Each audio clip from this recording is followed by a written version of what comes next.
My baby bad, but oh, she's so good. Sophisticated, but oh, she's so good. She do her own thing, she don't need much. She's strong but classy, like Hennessy in a teacup. Love to see her walk when I pick her up. Every time she online, I got to hit her up. When I sip with her, man, I stick my pinky up. She's strong but classy, like Hennessy in a teacup. Welcome to Hennessy in a Teacup. And we're your hosts. I'm Erica Monique. And I'm Sandra Nicole. Hey, boo. Hey, girl, hey. How we doing? Girl, we gone. We almost to election day. Oh. We're almost to election day. Ooh. Yeah. I'm sounding real chipper, but really. It's a scary ass movie out here in these streets. It's about to be repeat 2016 for me in a few days coming. I remember what I did for the last one. Girl, I went to the liquor store. Well, no, I ain't going to the liquor store. I went to the grocery store. Let me tell you what happened. I went to Ralph's. Okay. And I picked up a bottle. Because were you here? I'm trying to remember if you were here or not. I don't think you were here. So you got on when? 2016? No. Oh, yeah, I was here. Yeah. Were you here that night with me? Oh, you were here that night with me. Yeah. Okay.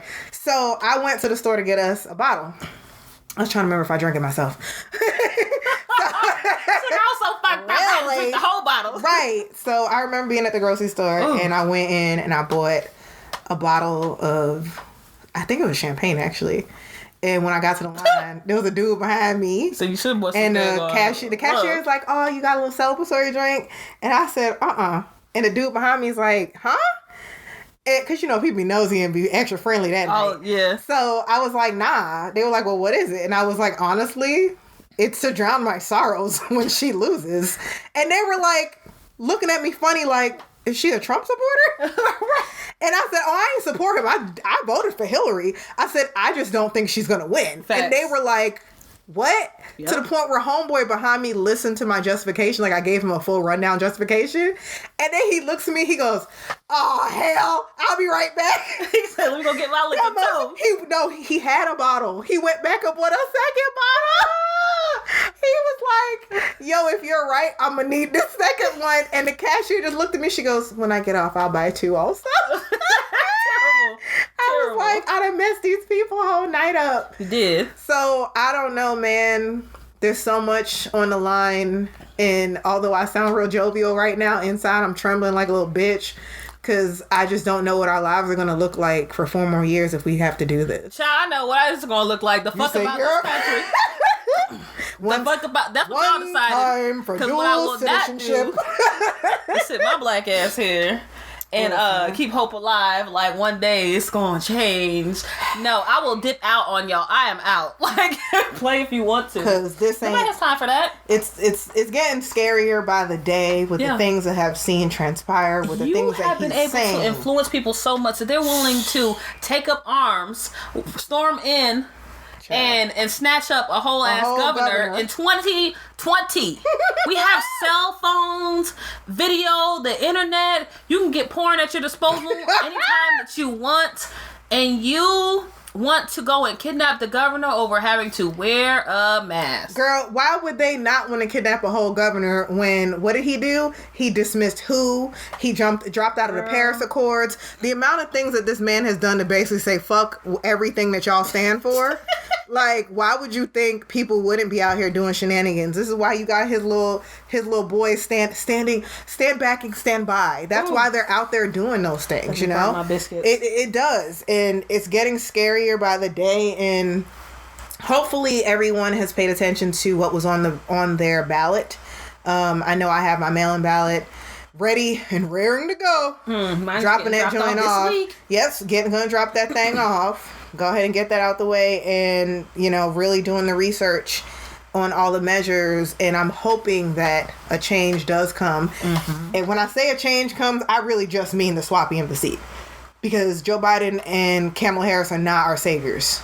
Because we have to help them. And we talked about this on our Turn Up and Vote episode.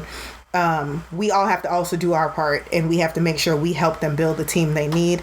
We're just going to pray and hope for the best that everyone is doing their part. I actually saw Shaquille O'Neal say he's voting for the first time in his life. What? Yeah, in his life. he said he's voting. I don't judge him for it because there's a lot of professional athletes and other people who are voting for the first time in their life, you know? I'm glad this inspired something, you know. Yeah. This was the final straw that was like, okay, yep. you know, I'm not going to sit this one out. I have to get up, because if we're going to, just like we need to hold his ass accountable, whoever sits in that seat, yep. And wants to represent us in this country, because we live here, we're Americans, it is our duty to also pick and choose who we want representing us on every single level. Exactly. It is my right, and I'm gonna flex, because y'all been flexing for a long time, to the point where you were even able to, you know, stack up your Supreme Court because you've been flexing so hard undercover. So let's get our flex on, too. Well, actually, something just came out that she did not disclose something on one of her forms. Oh.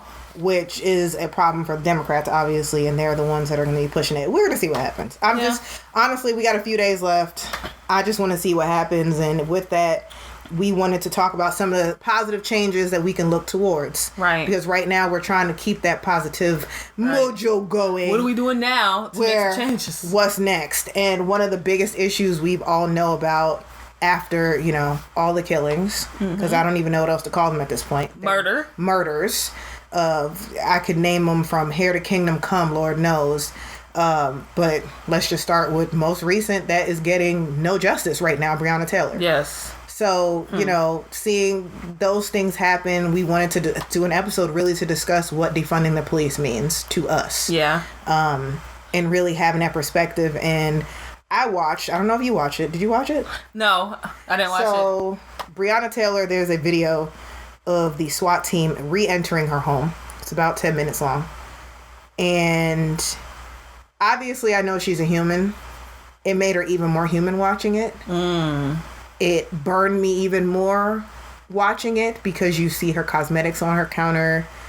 She liked to smell good like us. Right. She had pictures of the Eiffel Tower on her wall. It's like, did she get to go? Because I got to go. Right. You know, she's clearly her body is on the floor because there's a big blur. So you know she's on the floor in the hallway and they're just stepping over her like she's cattle. The TV's on. Wow. So it's like either somebody couldn't fall asleep or they fall asleep with the TV on. Right. Like, she was all of us, any of us. And one of the SWAT members exclaims, she's done. Wow. Like, she was a charred piece of meat. She's done. Not, she's deceased. She's done. And people don't understand why people want to defund the police and dismantle its current structure. And as someone who has police in their family, I see both sides, and I think only a blind person could say that they don't see where reform could be helpful. Not even necessarily blind. It's just having the privilege to say that this issue doesn't impact me. And if we look at the numbers and stuff, by far, like, that is an excuse that you can use. It's not directly impacting you and your family. People like you aren't being put on the news every day. It's not making you uncomfortable. You're not worried about your son or your daughter going out the house and running into the wrong cop who has been allowed to be aggressive toward people, and complaints have been filed and nothing's been done. That's not even a fear of yours. You don't have the talk even with your kids, and the talk, meaning that talk that our parents have with us to let us know that, as a brown person, you have to move through this world a certain way, and you need to be careful when it comes to it. Because I remember those warnings. Make sure your hands on your steering wheel. Yeah. Make sure you pull over immediately. Make sure you put your window down immediately. Make sure you say yes, sir, or yes, ma'am. Don't reach for anything. You ask for permission before you grab your license. And guess what? Philando Castile, it still happens. Yep. You innocently playing in a park, you don't even get questioned, Tamir Rice. There's so many. And seeing the Breonna video really brought it full circle for me of like, this really is just not gonna change. It's not. No. Like, y'all don't care. So I remember the first incident of police brutality that stuck with me. Okay. Not for myself, but in the media, because that's what we're really speaking about. Sean Bell, 2016. Or 2006, excuse me. that was a lot. So the day after Sean Bell was killed, I was at a club in Gainesville with one of my friends. And the reason it rang so loudly for me, even though I was in a place where I should be having fun, was there was actually a guy who was drunk as hell. He clearly had on this outfit. Like, you knew he was a groom. Yeah. Like, he was gonna get married the next day. You could tell, like, that guy was about to get married. Right. Because it was him and all his boys, and they were talking about it. Everybody, yep. Right. And we had asked, like, oh, what's going on? They said, oh, it's a bachelor party. And this fool was so drunk, he fell off the back of the pickup truck when they were driving away and, like, hit his head. And, like, he didn't bleed or anything. And me and my friend was just like, what the... And his friends got out. There were cops around. His guys got out the truck. They picked him up. They threw him in the back of the truck. And I say the reason it rang to me was there were cops right there. And because he was white, they didn't do anything. Do you know what kind of disorderly conduct and public intoxication at the they didn't check, not even one of the person driving, nobody? Nothing was done. And I remember looking at my friend, and mind you, I'm supposed to be having fun. I'm in my 20s. That's interesting, because even in our 20s, I knew, like, you leaving the club, no, you better sober up. You get in that parking lot, you better get, not all that chit-chatting. Yep, so even back in... no reason to come up to you. 2006, standing there in line, I looked at my homeboy and was like, at least he gets to get married tomorrow. Right. Because Sean Bell's wife... didn't even get to be his wife. Right. Like, his daughter is like 18 now. Damn. Like, gorgeous girl, by the way. Wow. Gorgeous. But had to grow up without her dad. Beautiful. But had to grow up without her dad. And I do believe they were paid out enough that her education is taken care of, but I'm sure she'd rather her daddy. Facts. So, it's like what people don't understand, non-black and brown people don't understand, is that shit sits with us. Like, that is still one of the moments in my life that sits with me the most. Like his killing for some reason just sits with me the most still. I don't know if it's because of the other bachelor party that was happening that night. I don't know. But for whatever reason, that one is the most poignant, that stuck out for me from day one. Not to take anything away from any of the others, but that was the first time I said, this is a fucking problem. I knew it was a problem, but it really was a problem that night. I see what you're saying. That was a lot. And I would say for me, it was definitely Tamar Rice. Man. Like, 12 years old. That's kid just ridiculous. Playing with snowballs and a toy gun. Like, 12 years old.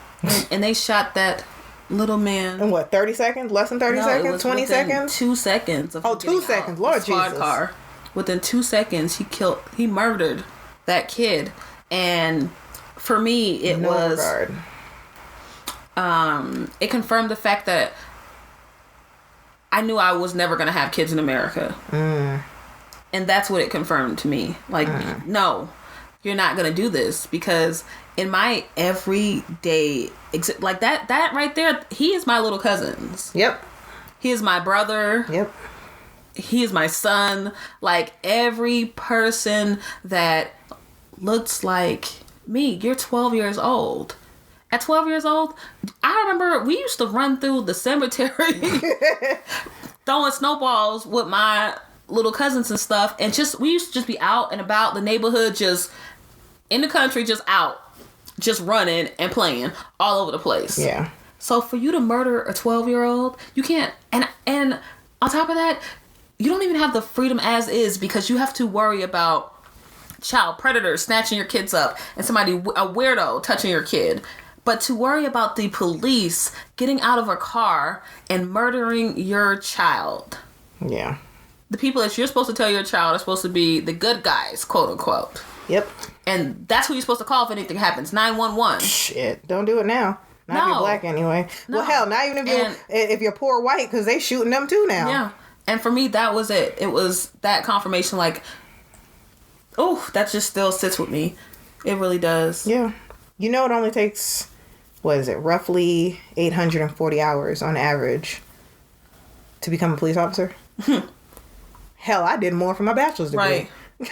Right. 840 hours. And on top of that, I want you to have the same training our military has, because we don't allow our military to just go into other countries and kill whoever they kill willy-nilly, and it's no big deal, it's no problem. Like, we hold our soldiers at such a high standard. Why is that not matched for our police officers? We hold them at a high standard, but we also disregard them when they come back and they have mental health issues. So that needs to be looked at also.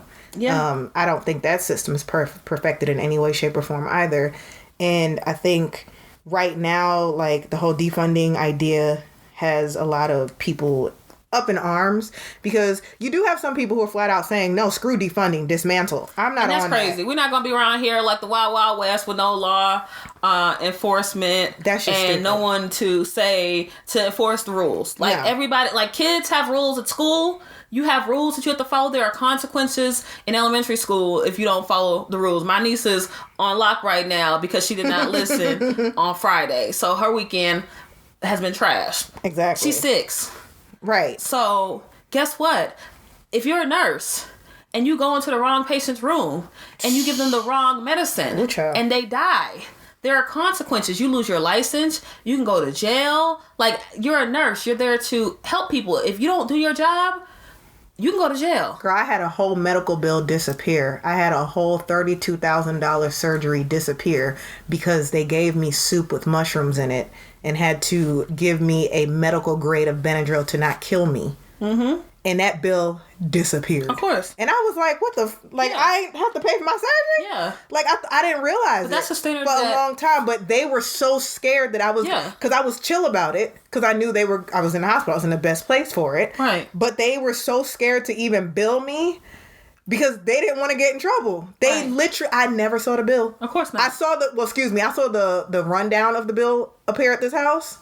And then I never saw it again. Of course not. And I was like, that was $32,000. Where'd it go? Praise Girl, the Lord. Praise him. Because my insurance sucked at the time. But like... But of course, but look at the standard. We will take your license away and send you to jail. Yep. So why don't we... it's time to evolve our law enforcement past its original intent of just being slave catchers. Exactly. And weed out the people who still want to be slave catchers because they ain't no slaves. At all.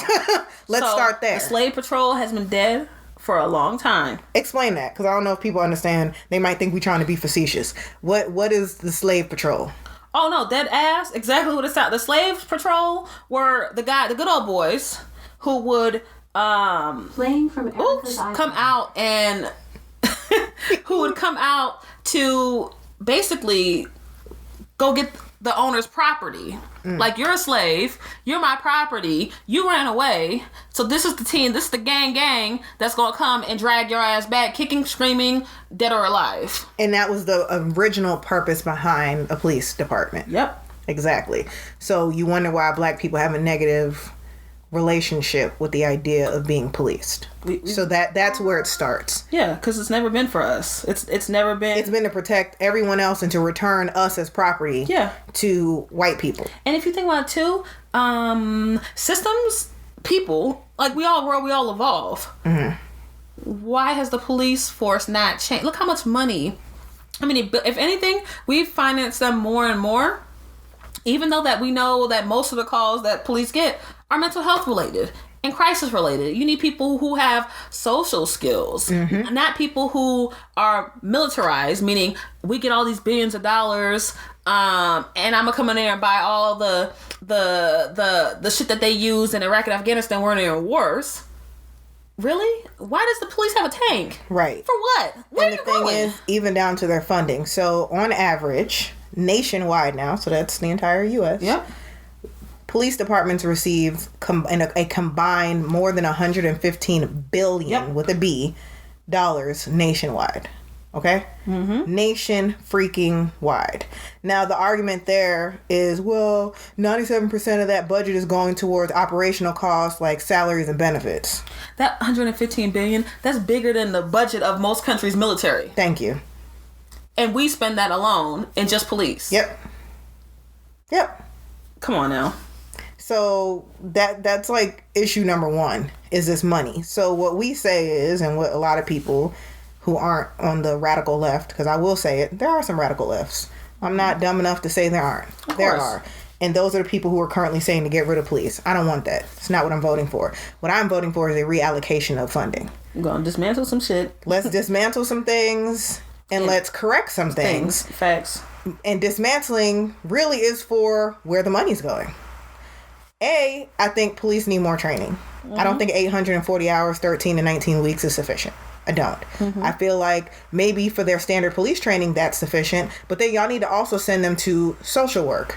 They need to have some kind of social aspect to what they do because you are interacting with the public on a daily basis. Shoot, only 5% of the crimes that they're arresting people for are really for serious things. 5%. So why do you need that training where you're learning how to shoot to kill somebody? Shoot the mass, center mass shooting. Why do you need that? 5% is nothing. Because that's what they out here doing. 5%. They're out here just shooting now. There is no... This is target practice. Out of 10 million? Yeah. And it's like 10 million, 10 and change. 10 million, over 10 million arrests. That's absolutely and 5% disgusting. Are murder, assault, what did they do? Like really serious shit. Like actual serious crimes. Everything else is essentially petty or drug related. You don't even want somebody to give you a 5% raise. No, sure don't. So if you think about 5% that aspect, that's nothing. That's absolutely nothing. That means you don't need to be at protests shoving people down and cracking their heads open.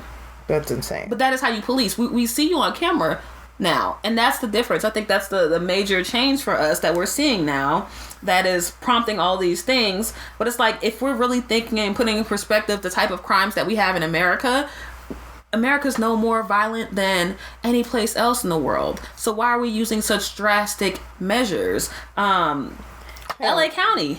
Okay. Let's talk about our own, where we stay.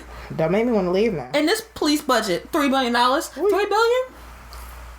I should have pulled numbers on how much they spend in education. Because you got $3 billion for the police. Yeah. So, but if you're saying the reason why the police are having to police, quote unquote, these areas, because, crime is up and we have these very bad people out here. So if crime is bad hombres, like Trump said, bad hombres. Bullshit. But if crime is up, why are people committing crimes?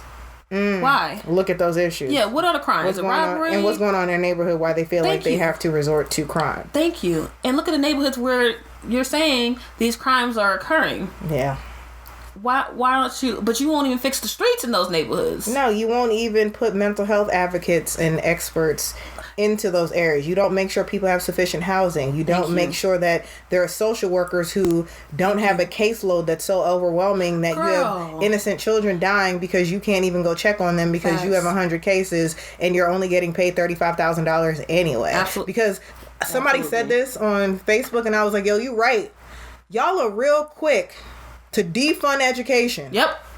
To strip out, the basic shit, home ec. Yep. Even PE is getting cut left and right. Wow. The arts are getting cut. Damn. But y'all can't say defunding the police is acceptable. That don't make sense. But we could take money out of schools. But we could say teachers are only going to make $40,000, but you're responsible for creating these people who are supposed to go out into the world and be successful. You're setting up for success. But we're going to give I'm supposed to teach a whole doctor to lock them up. Right. The most money. Yep. $3 billion, LA, and look at the homeless issue we have. Because that's something that you guys really don't see in anything. No. When you're seeing oh my gosh, I can't even put into words how bad this homeless and mental health issue is. I think we have 60,000 in LA County alone. Homeless. Damn, I didn't even know it was that high. I think it's 60,000. But I just know every time I leave my house, you see camps and literally tents. And mind you, these ain't begging billies. They ain't even ask you for nothing. What our Uber driver call them? Urban campers. Urban campers. He said they urban campers. Yes. How about that? Yes, tents. He said and we're urban talking campers. Young, old, everybody. we tend to think of homeless people as somebody who got hooked on drugs in a bad way, or ex-vets. No, these are young people, old people, in between people of all kinds of colors. And I'm not gonna lie, I used to be one of those ignorant people well, why don't they just go home? Everybody ain't got a home to go to. Thanks. Bruh. They don't. and they're not getting any kind of assistance on top of it, or they don't know where the assistance is, and the city's just so busy shuffling them from city to city.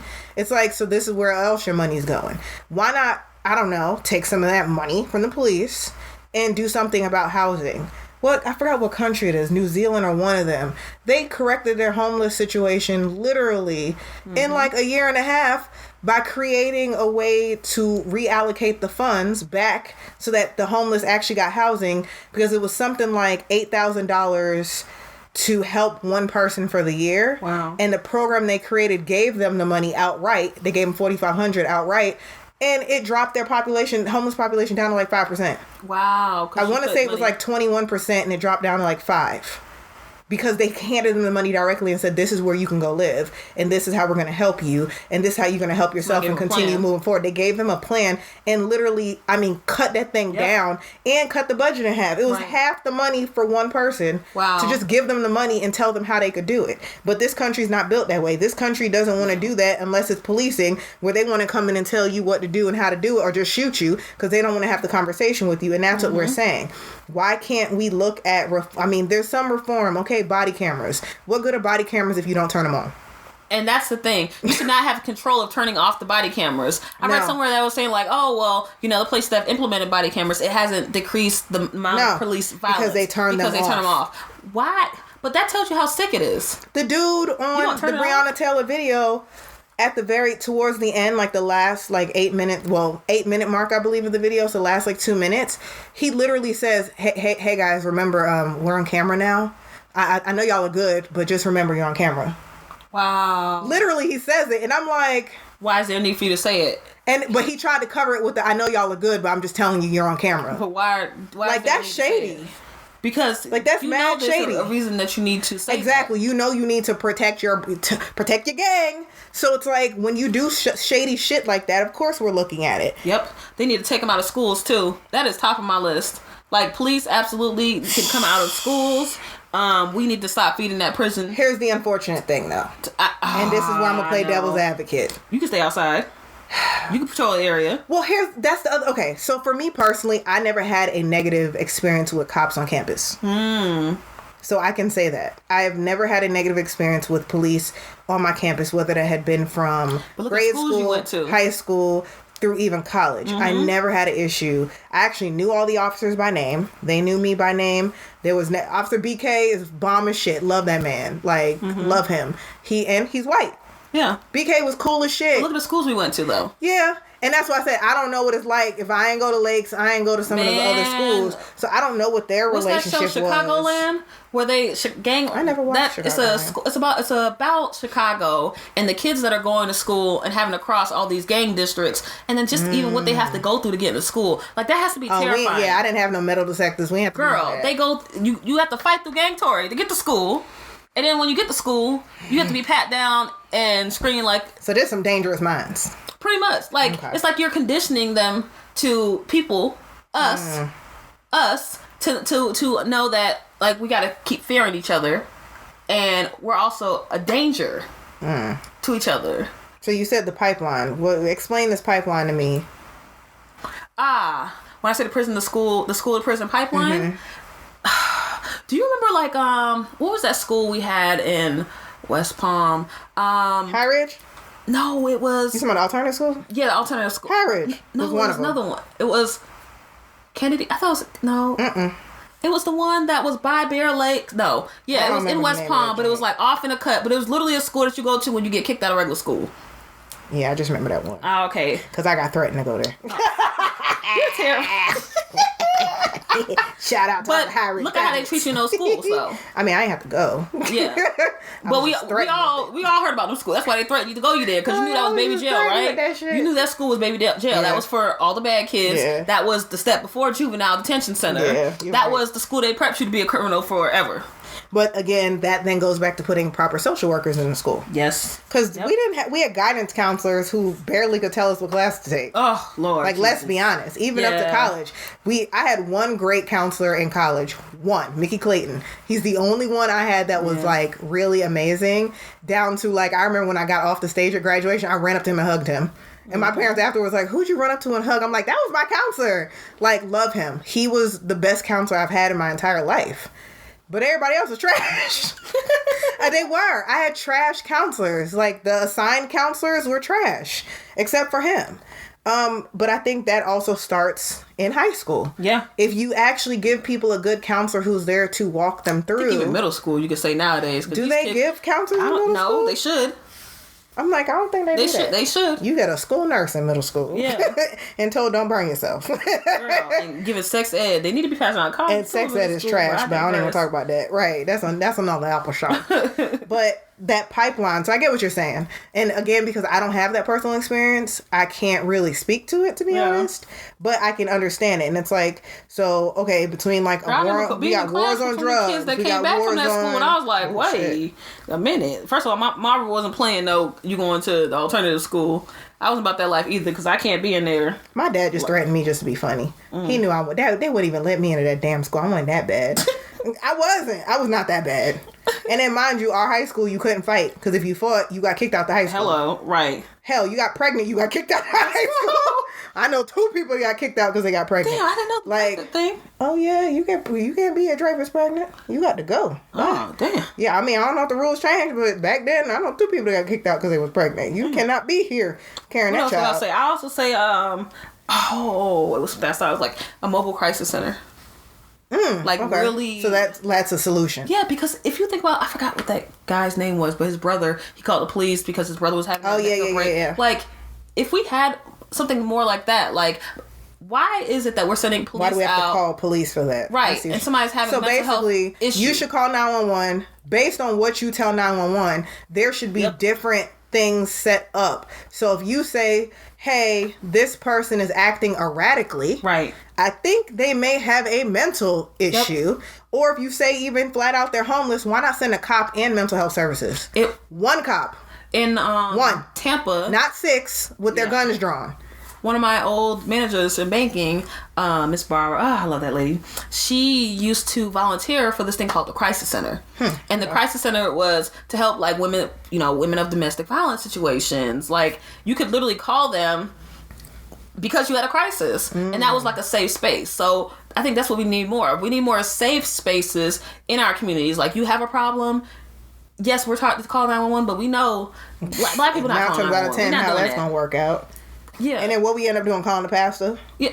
And hope that works out. Yeah. And then the pastor's now responsible. Because you don't have the health insurance to just say, oh, I'm just going to go to the hospital. Or I'm just going to go and call this person. Or I'm just going to go. Or you end up putting somebody on a 5150. Where now you're being held. Yeah. And now they're giving you all sorts of drugs and possibly hooking you on the stuff. Because now you also being Baker acted. So there's so many things that can go negative with that. We're just saying in trying to help these people and plan towards how we can better allocate the funds, why don't we look at drug treatment centers? Yep. Investing in our social workers, community centers. Where the hell are the community centers? Let me tell you something. I eventually will have one of those because we need them. Like, where did they go? Where are the safe spaces? Because you can barely play in parks. Right. Because you'll get shot in the park. Yeah. Like, what are we doing? Job placement, education, healthcare, affordable housing. Getting rid of some of these rules and having standardized rules, because this whole stopping and frisking here, you can go over in this state and do this here. Who was it? The governor. It's absolutely ridiculous. Was it South Carolina made some ignorant ass statement about black people are welcome here? They just need to make sure they're conservative. Whoa. Yeah. What does that mean? What you think it mean? What do you think it means? Good Negro. Exactly. That's exactly what it means. Wow. He just said that. And I'm like, wow. This, like recently. Yeah, this just happened this week. Wow. So, yeah, like, really? Wow. Like, that's an appropriate statement for a governor to make? Oh, that's crazy. That's crazy. That's crazy. That's crazy. So you're basically telling us don't act like an N-word and we won't treat you like one. Nah, that's But again, these are the people who move up the food chain, who then turn a blind eye to these police officers who are abusing the system. Right. And then I also can understand, okay, so from the point of view of a good police officer, right? If you go tell on someone, they gonna make your life a living hell. Mm-hmm. So then you're also now in fear, fired. or you get fired, and that's something else that needs to be looked at. There should be an independent review board of, I think personally, a combination of community leaders, lawyers, retired police officers who come together and look at some of these incidents and say, okay, let's review this. Right. And have the district attorney work with them, where they help them really walk through it and figure it out. And maybe before it gets to the district attorney, we find a retired judge who helps them, almost like a mediator, who helps them walk through exactly what happened, what the law says, and then from there it can go up. And that would be whether a police officer wants to complain on another officer. That would be if a citizen wants to call and complain about an incident with the officer. Like, I can tell you, so we had a car accident not too long ago, and the officer, after we called 911, we called for help. This white man walked up to my vehicle with his hand on his gun, still mad aggressive. All the windows in the car was down. Like, that was one of literally the first thing I said as soon as I saw him in the mirror walking toward us. Was like, put the windows down, put the windows down. But that was literally, and we were in a position where the freaking windshield. And mind you, I'm crying. Right. You crying. And this MF walks up with his hand on his gun, like, what's good? Right. And was very standoffish at first, not checking on us to see how we doing. You over here panicking. I'm like, nah, I gotta fucking coddle you. You walked up to the car and you saw that somebody literally threw something heavy. It's not like we lied. Like, you saw it. Damn car, damn near through the windshield. Like, you saw. Could have straight been a whole different call for you. Right. Could have been us with our bodies on the road, for crying out loud.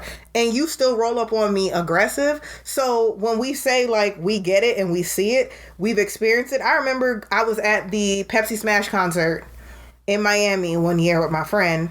And I was just asking the cop, like, hey, do you guys know when you're letting us in? And this motherfucker said some slick shit to me about, I mean, you came, so you might as well just wait. And I looked at him, I said, excuse me, sir. I said, maybe you're misunderstanding my question. Are you not here to provide security for this event? The line is getting extra long behind me and people are starting to push me, which is putting my life in danger because I'm up against the fence. I said, so I'm simply asking you when you're going to let us in so that I am not injured. And he's like, well, I mean, I don't know yet. I said, so then your answer should have been, I'm not sure. And he said something else slick, and I turned my head and looked at him. I said, just so you know, I'm not some dumbass. I said, because you're starting to try to treat me like I am one. And I hate having to do that, but I damn sure ran my degrees down on him. And had to let him know, because at the time I was in law school. And I had to say it, and I felt horrible having to say it, because you have to distinguish yourself as, I'm not one of those black people. Because then that makes me feel like I'm going against my own people. But in that moment, I felt like I had to. And that's the part that sucks. I even had one of my professors in college, I remember telling me, when you go to the doctor's office, you damn sure make sure you write down that you're in school. Or you make sure that you tell them you're in your master's program. You make sure you put letters behind your name because they treat you differently. Like, why do I have to do that? Mm-hmm.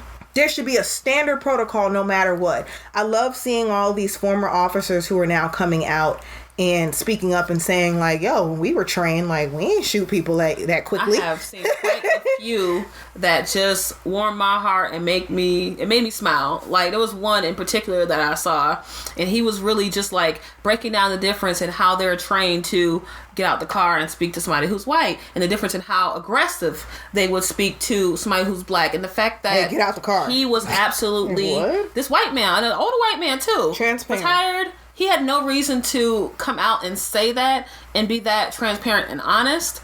The fact that he could is a big enough person to admit that and just say the truth. I think those are the kind of people that we need to begin to have these conversations with to really have change happen, because we can't keep ignoring what the fuck is right in front of our face and acting like, you know, it's okay. And now that we've reached the point of saying that it's not okay, like, let's continue to take it that one step further, like making sure we like our mayor and that he's really going to do the things that we need. And he's appoints the right police captain. Because you can say what you want to say, but Garcetti and that, what was it, $150 million that he took out of LAPD's budget? Yep, he did. Out of $3 billion? suck my ass. I don't want to hear that. 150 million? Yeah, that's it? trash. You just did something just so you can appease everybody and quiet people down. He did the same thing how they be painting. I don't like to be pat on my head. Don't do that. Right. He said, here you go. Here's your cookie. And here's the thing. So I don't know if people know this, but 60% of people, you know, as far as reallocating the budget, are actually against it, which I think is weird. 60%. But I think it's because they don't understand it. Yeah. 39% are in favor of it for the most part in this country, right? Yeah. Here's the thing, though. If you, like, I was honest. I can't speak about the school to prison pipeline because I don't feel like I was ever placed in that situation. Yeah. I'm honest enough to say I should not be a part of that conversation. Yeah. Okay? But the data shows that it's a fact. Exactly. And that's when I'm more like, let's stop ignoring the fact that now we're able to measure things. Exactly. And but if what it didn't I'm saying exist, we is, couldn't measure it, right? Exactly. I, though, just because I can't relate, did not dismiss it and say it doesn't happen. Yeah. And that's the problem. Most of the 60% of people who are against defunding the police have not had a interaction that they feel was so negative that they would even agree with it because they can't understand it. So just because you can't understand something, y'all believe in God and you can't see him and can't touch him, right? So why is it so hard for you to not be able to believe in systematic racism at all levels, including interactions with the police, just because you don't experience it? It doesn't make any sense. So all I'm saying is we have all of these ways of getting out of it and getting around it. Why are people so against reallocating funds? Don't y'all want social workers to make more money anyway? Because, like, why is that such a bad deal to say for, you know, low risk calls? We send a social worker and a cop to your door. Because that's not what they hear. The people who are opposing it, all they hear are, you know, on the flip side of it, I'm not going to be safe because crime is going to go up. Somebody's going to take the police out of my neighborhood. Selfish. They're going to get rid of this and it's like more of excuses. And also, you know, if you don't want to see the fact that there is a problem, then no amount of talking to people until they're blue in the face is going to convince them that. Like, we have all the data in the world to literally show you, like, we went from marching to talking to even to the point where it's like you're killing us so much. Like 28% of the murders are happening to us. Like, we can show you with numbers, figures, data. You don't have to take my word for it. We can show you. Or even down to how dismissive people are towards crimes that are related to black and brown people. Yeah. I don't see nobody marching in the streets or yelling about these women in the ICE centers getting, you know, hysterectomies against their will. There was a black kid just found recently hanging from a tree in Orlando. Wow, with his hands tied behind his back. I didn't hear that. And they deemed it a suicide. Wow. How with his did hands tied behind his back. How did he knock his teeth out, bruise up his face, tie his arms behind his back, and tie himself to a tree? And tie myself to a tree. He would have died before he tied his hands behind my back. How? And it's physically impossible. Thank you. For you to tie but I'm just saying, if let's say he was David Blaine magician style, it would still kill you. You would be dead before you tied your arms. You would be dead. Say you fell off a damn skateboard and knocked your teeth out. Yep. Not true. But say you did. Okay. How the hell, magician, did you get your hands behind your back tied after you jumped off of a tree? How? Because you would have had to jump from the limb to hang yourself. Yep. That impact alone would have took you out. Your neck would have snapped. So how, pray tell, did he do that? I don't think people realize these are all the things that are so dismissive and disgusting towards black people that this is why we're saying, let's look at this. Let's look at the big picture here. If you guys can look at George Floyd and go, that was wrong, why can't you look at all the other countless names and say that it was wrong? Sandra Bland has received absolutely no justice. Nothing. Breonna Taylor has received no justice. George Floyd's killer was just released and told he could leave the state because of his own safety. Fuck your safety, bitch. But you can sit on somebody's neck until they Fuck your die. safety. You should have been remanded. You should have been remanded into custody and your ass should have fucking stayed there. Somebody like him shouldn't be bonded out, but black people don't get that option. No. You killed him instead. The same way marches are not supposed to turn into burning buildings and inciting riots is the same way an arrest should not turn into a fucking murder. And that's all we're saying. Let's figure something out. Let's come together, actually find a solution for this. Let's reallocate some of this money also into the mental health of the actual officers. I'm sorry. I think they need mental health evaluations every month. Period. Every month, they should have to go sit with a counselor just to talk about what they've been seeing on the streets, what they've been dealing with. Because I know they do all of that if they shoot somebody or somebody shoots at them, you know? But why we gotta wait till it gets to that to give them something that they need throughout? I understand why they can't do it with the military, because they're out there actively fighting every day and you want them to be a warrior. So I understand why the military can't necessarily do that, but y'all need to help them after. But police officers are not dealing with Iraq and Afghanistan on a daily basis. So why can't they once a month go in for a health checkup, a mental health checkup, where you are making sure that they are still able to perform the duties of their job without bias? Because half of them probably really do go in with great intentions, and half of that half probably walk out with bad intentions because of what they're seeing. And I'm not saying it's right, but if no one is there to help navigate them through that, think about it. Most people in life, when you're like, I'm going through it right now, people tell you to suck it up, don't they? Yeah. So how you gonna look at a cop and tell him to suck it up and expect him to suck it up? I'm not ignorant to the fact that they have feelings and they're humans. But what I'm saying is, then let's all see the human aspect of all of this. I'm gonna see that you're human. You need to see that I'm human, and let's figure out as humans how we can help each other. Absolutely. And reallocating some of that money back into the community. What happened to, like, Officer Norman? I don't know if you've seen him on Instagram. Officer Norman be out in the community. He knows the boys in the neighborhood. He knows people. He's actively involved with the people around him. What happened to that? This coffee with a cop bullshit is not sufficient. Why can't you guys... After seeing people be murdered, that look like maybe murdered on TV. You think I want to sit down and that's the have best a drink with you? Have, like... That's not building a bridge. Coffee with the cop. I don't want your cold ass coffee. The only one coming is the old lady who wants to find out why you ain't been on her street because she keep hearing weird noises. Like, we're just saying we want real solutions to real problems, and we really want people to take it upon themselves. Don't listen to the news. Why don't you go pull some of these stats for yourself and figure out exactly what we mean when we say defund and why we're saying it? Because something has to change, and I don't want it to get to a civil war of any sort. Like, no one wants that. Who the hell wants to live in that? Like, why? Why would we sign ourselves up for that? Exactly. All we want is fairness. And that's what I want people to realize, is that brown people, black people, whatever you want to call it, and white people, everyone at the core of their being just wants to be able to live and live well. So we can get ourselves as a race, human race, not individual race, in a place and in a position where everyone is afforded the same opportunity where they can just live. Just live peacefully and amongst themselves. You know there's still going to be an ass. That's how it works. There's always one idiot, or 2 or 12.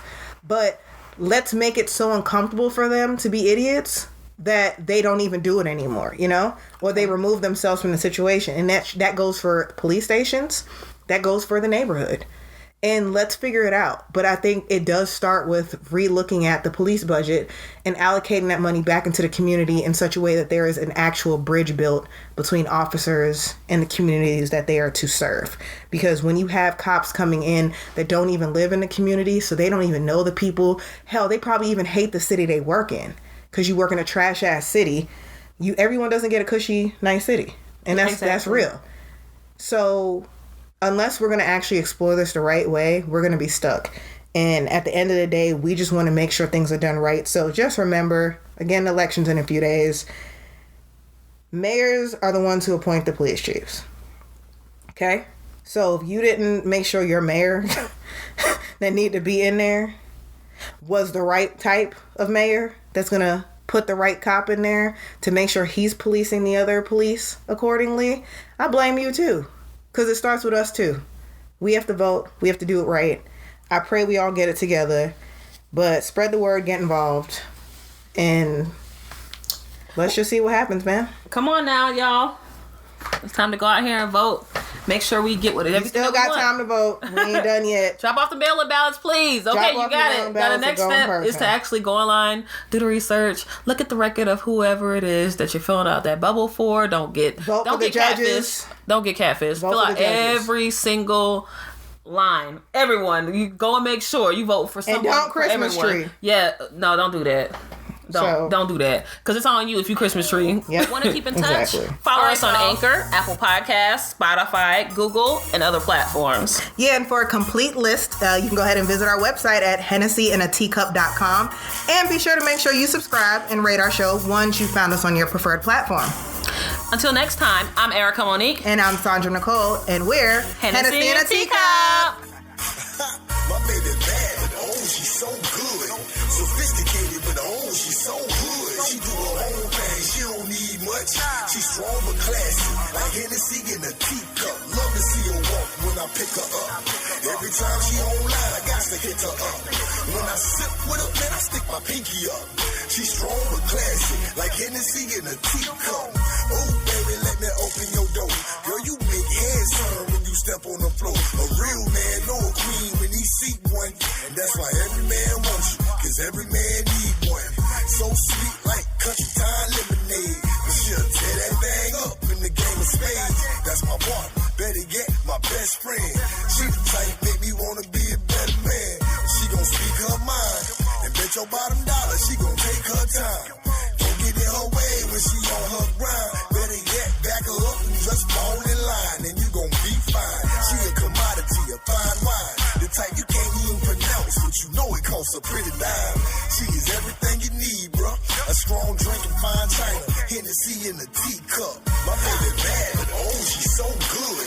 Sophisticated, but oh, she's so good. She do her own thing, she don't need much. She's strong but classy, like Hennessy in